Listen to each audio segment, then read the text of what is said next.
If the first principle of this method is to go to the balcony, the second is to step to the other side. It's to put yourself in their shoes. If someone were to ask me, what is the single most important skill that a negotiator needs to have?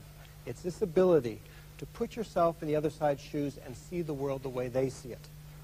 Negotiation, after all, is an exercise in influence. You're trying to change someone else's mind.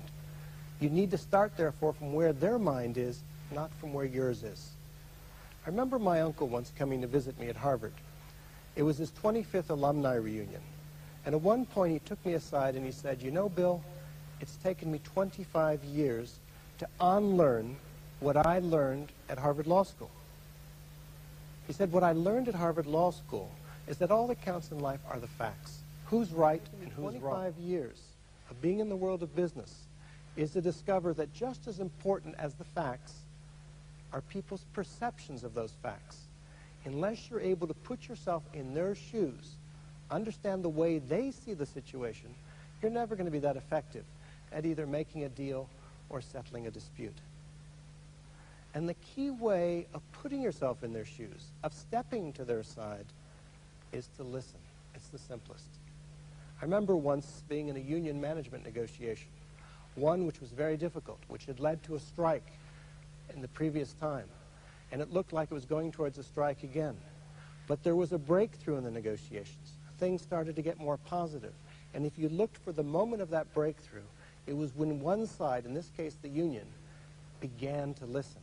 Instead of reacting to what management said, instead of arguing with management, they said, "Tell us some more about what you mean."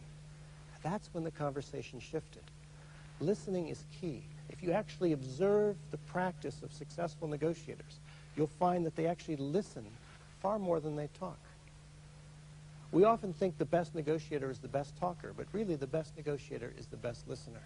And that's why it's useful, for instance, as a practical technique. We often appoint a spokesperson, someone on our team who's going to speak.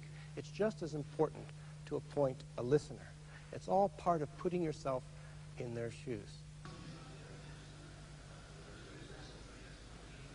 Up in the other side's shoes is to understand their culture. Culture, after all, is a language. It's a communication system. And if you don't understand it, you're not going to get that far in a negotiation. I remember one incident where a large American automobile manufacturer, the vice president of this company, had a meeting with his Korean partner, who owned an automobile company there in Korea. And the American company was interested in increasing its share. It had 10% of this Korean company. It wanted to increase its share to 50%. And the vice president asked his Korean colleague, the president of the Korean company, if this was possible. And the answer came back from the Korean president, "That is not impossible." So the American went back to Detroit. He got all organized. He sent a high-level team over to Seoul to have a meeting to discuss buying 40%, an extra 40% of the Korean company. Well, they couldn't even have a meeting with their Korean counterparts. They were always excuses, and they were chasing their Korean counterparts around Seoul for 2 weeks until finally some kindly Korean took them aside and explained to them that that is not impossible in Korean culture means over my dead body. Never. In fact, the Korean president had no interest in selling that 40%. He was just being polite and not saying no. That underscores the importance of putting yourself in the other side's shoes, understanding their culture, their language, if you're going to negotiate effectively.